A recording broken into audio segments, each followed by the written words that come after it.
could probably go try to get to Redwater Dead.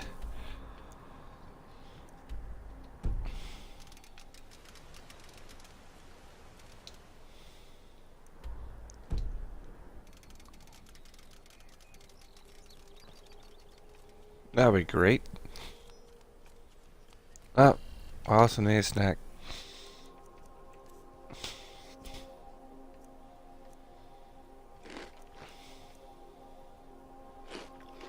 Apple dumpling. No, let's go ahead and top off our food.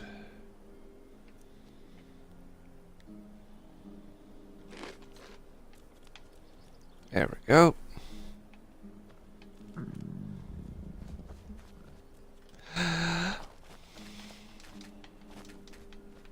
Alright. So far, Queen Ultir is a high elf. Even though her mother was a high elf, her father was actually a dark elf. Coming from a family that actually had mixed blood throughout the races, she come to find out that she was a little bit special. So by the age of 10, she realized something was different. She was strong in magical powers, but somehow still loved being able to wear heavy armor and swords. Her mother and father always disagreed with that habit, so they just let her play with what she desired as a phase that will eventually fade away. I've been looking for you. Got something I'm supposed to deliver. Go away, person. I'm trying to tell a story. Let's see here. Ah, a letter from the Jarl. Looks like that's it. Got to go. So, as she continued to learn, ooh, nice. Didn't know this person did that. Yes, we did get a certain ability where we can now randomly get 2 potions when we craft them after collecting 40 Crimson Root. As she continued to study Magicka and arcane abilities through her mother and father, she became more adept and started experimenting on her own. As she continued, she realized that she wanted to try something a little bit different. Even though they were poor, she happened to visit the Guardian Stones. Henceforth, the mage, the warrior, and the thief. Although she loved having the mage and her magical abilities even more powerful,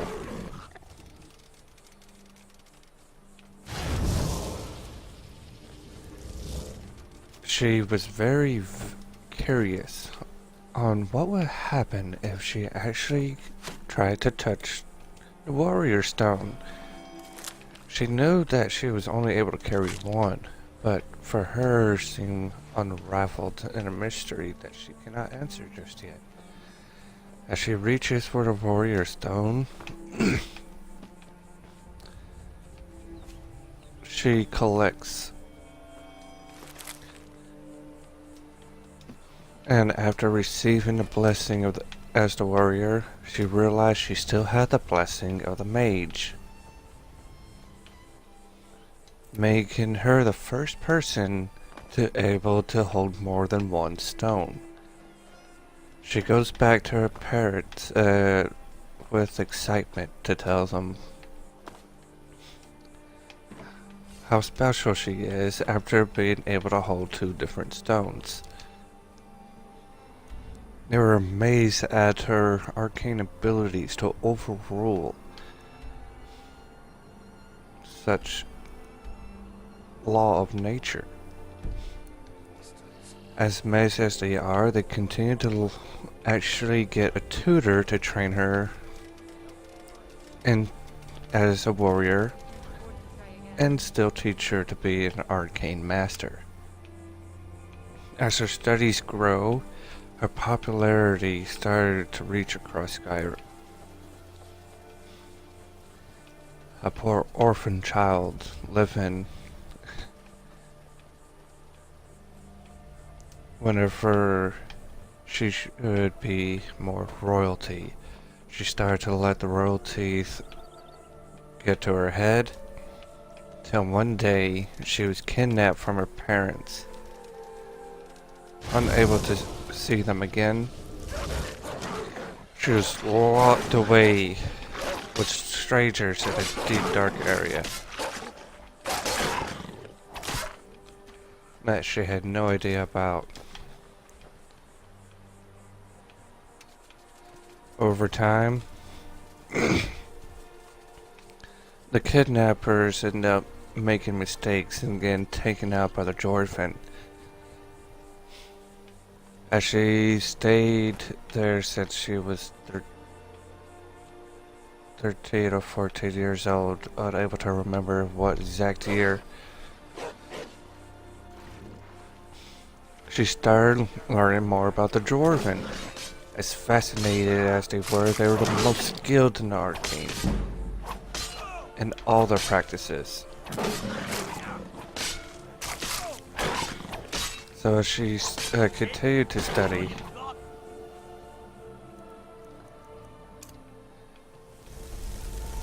she started hearing a voice. She couldn't understand it, but although it felt like it was familiar.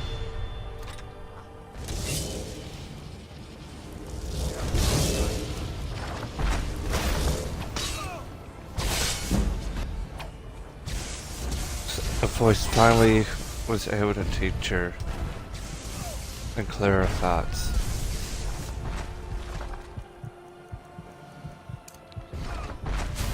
He claimed not to tell his name, but to verify that he was a dragon down in Blackreach.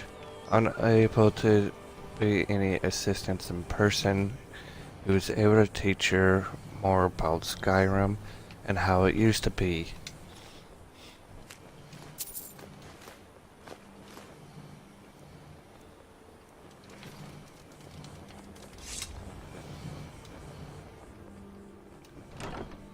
He ended up teaching her more about the Dwarvens,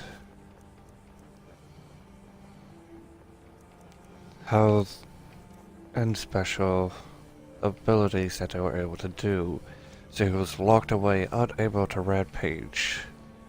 So instead of being able to kill her, he decided to teach her.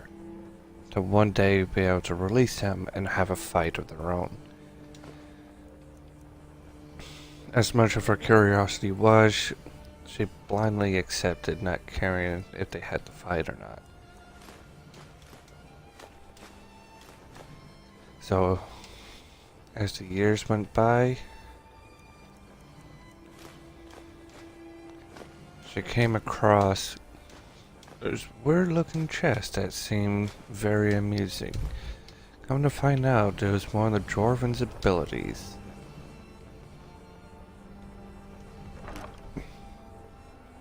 That they have created that seemed to have lasted through the ages. She was happy. Her own little friend who is just for her, staying by her side and nothing else.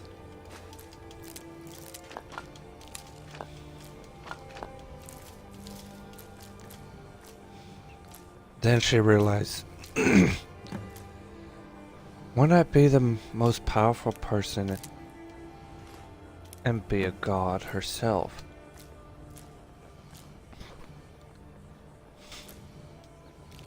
Even though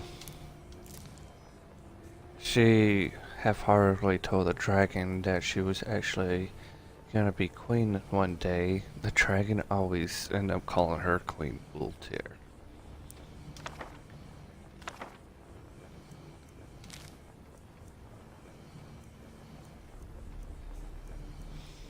So, why be a queen when she can become a god?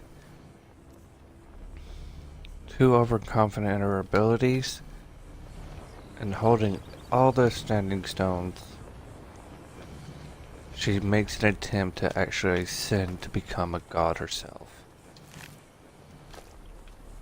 In an attempt of doing so, the gods were displeased by her. Unhappy that a mortal trying to ascend without succession or praise from the mortal world. They wipe her abilities and who she was entirely, as after she attempt to become a goddess herself.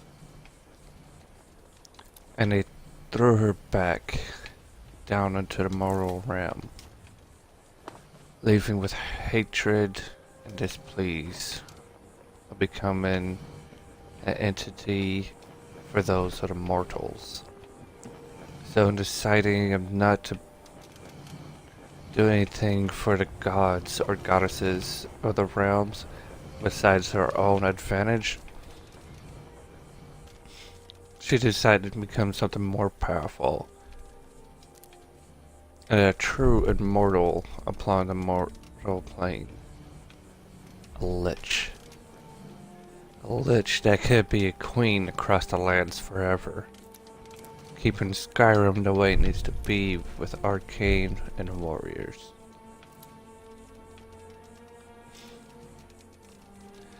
So she sets out to Riverwood and Whiterun once again, knowing that she had mailed her books on how to keep all the racial powers and standing stones. So, through that backstory, you'll be choosing Blackreach or Necromancer choice on the alternate start mod. Going to Riverwood and Whiterun is priority to get all the race abilities, not their special abilities, but more their passive abilities. However, you will get the abilities from Breton to be able to absorb 50% magicka.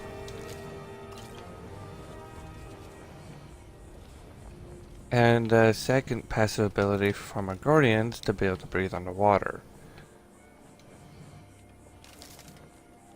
And then from there, whenever you're in Whiterun, you will also be, you will also be getting all the books for the standing stones. For the modded version, giving you every ability, I recommend not activating a couple of the books until you actually get the perk to be a Vancian Mage. They're from hindering you from staying alive from the beginning of the game.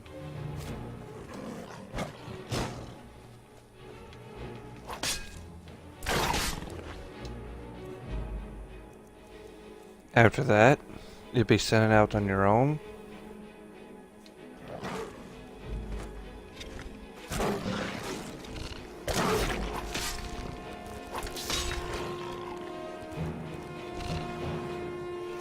And trying to travel along that Skyrim, trying to increase your abilities.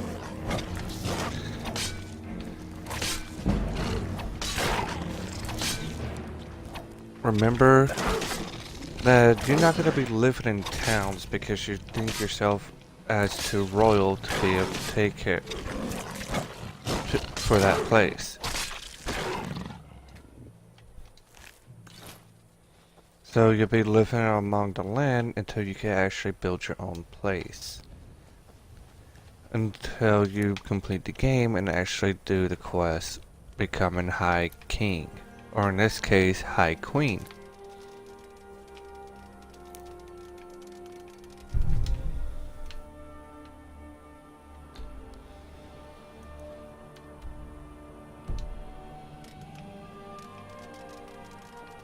But until then, you'll be building your own castle and everything as soon as you find a suitable place of your choosing. You'll be carrying a bat amulet, a backpack infused or built with the Amulet of Mara or Amulet of your choice, whichever spells you happen to be using the most. That way you can see you actually look like an adventurer looking to ready to build their own settlement.